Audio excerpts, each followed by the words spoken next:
तो हम देखने वाले हैं कि किस तरीके से रिफ्लेक्शन होती है, उसके दो लॉज होते हैं, वो कौन से होते हैं और किस तरीके से मैं आपको सारी चीज़ें दिखाने वाले हैं। तो हम हेल्प किस चीज़ की लेने वाले हैं। ये रेक्टेंगुलर ग्लास स्लैब है, pen, laser light, sketch and A4 sheet. Clear है। तो मैंने क्या किया है अभी, मैंने ये इस रेक्टेंगुलर बॉक्स जो रेक्टेंगुलर ग्लास स्लैब है इसके आउटलाइन कर दिया। हम एक कहीं पर भी एक जस्ट नॉर्मल ड्रॉ करने वाले हैं। ठीक है,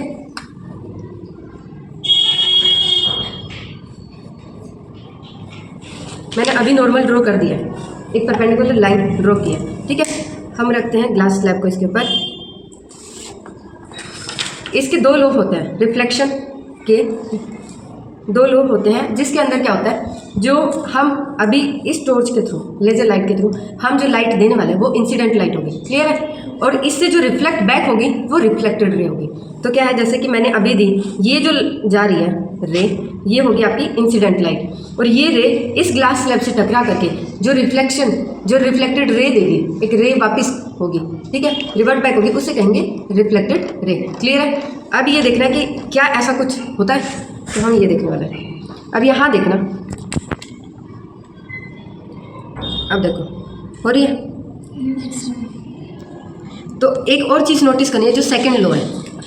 सेकंड लो क्या कहता है कि जो इंसिडेंट रे है, रिफ्लेक्टेड रे और जो नॉर्मल हमने ड्रॉ किया है, ये तीनों भी सेम प्लेन पर लाई करते हैं। कैसे, ये एक सेम प्लेन है, एक प्लेन है ये। ठीक है।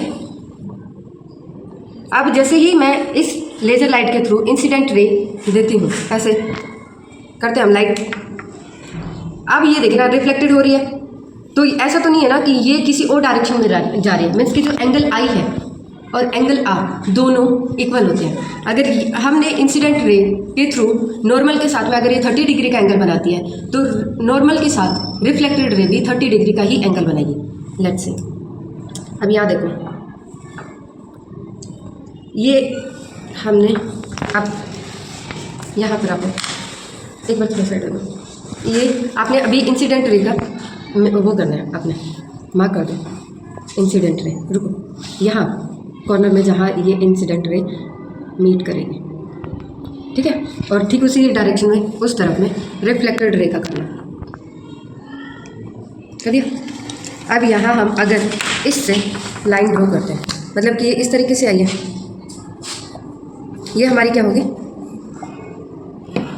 Incident light, incident ray IR। Clear है। यहाँ जैसे यहाँ पर किया अभी हमने, तो ये क्या होगा, ये कौन सी रे होगी, रिफ्लेक्टेड रे। मीन्स कि हमने इंसिडेंट रे दी, वो रिफ्लेक्ट बैक करके इस डायरेक्शन में गई। क्लियर है। अब ये क्या है, रिफ्लेक्टेड रे। मैंने क्या बताया था, दो लॉज हैं, टू लॉज ऑफ रिफ्लेक्शन। तो रिफ्लेक्शन के टू लॉज हैं, लॉज ऑफ रिफ्लेक्शन। क्या है कि जो एंगल ऑफ इंसिडेंस है is equal to angle of reflection. अगर इंसिडेंट रे के साथ में नॉर्मल का एंगल अगर ये 30 डिग्री बना है, यहाँ दिखाओ एक बार, ये अगर 30 डिग्री है, तो जो रिफ्लेक्टेड, ये क्या है, इंसिडेंट रे, रिफ्लेक्टेड रे, और ये हमारी नॉर्मल। इंसिडेंट रे और नॉर्मल के साथ में एंगल बना फॉर एग्जांपल 30 डिग्री का, तो यहाँ पर भी एंगल बनेगा 30 डिग्री का, किसके साथ, नॉर्मल एंड रिफ्लेक्टेड रे के साथ। अगर हमने अभी क्या किया, एक लो क्लियर हो गया, that is angle I is equal to angle R। Second लो क्या कहता है कि जो इंसिडेंट रे है और जो रिफ्लेक्टेड रे है और जो नॉर्मल है, ये तीनों ही lie on the same plane. Clear हुआ। कैसे, हमने अभी क्या किया था, ये एक सरफेस मान लिया हमने। अब इस सरफेस पे यहाँ तीनों की तीनों इंसिडेंट रे, नॉर्मल जो हमने परपेंडिकुलर ड्रॉ की थी, और रिफ्लेक्टेड रे, तीनों की तीनों लाई करते हैं सेम प्लेन पर। तो जो लॉज ऑफ रिफ्लेक्शन है वो क्लियर हुआ आपको। क्या है कि angle I is equal to angle R and incident ray, normal and reflected ray all lie in the same plane. तो दोनों ही लॉज इस एक्सपेरिमेंट के थ्रू आपको क्लियर हुए। सभी को क्लियर है? Yes ma'am. Thank you.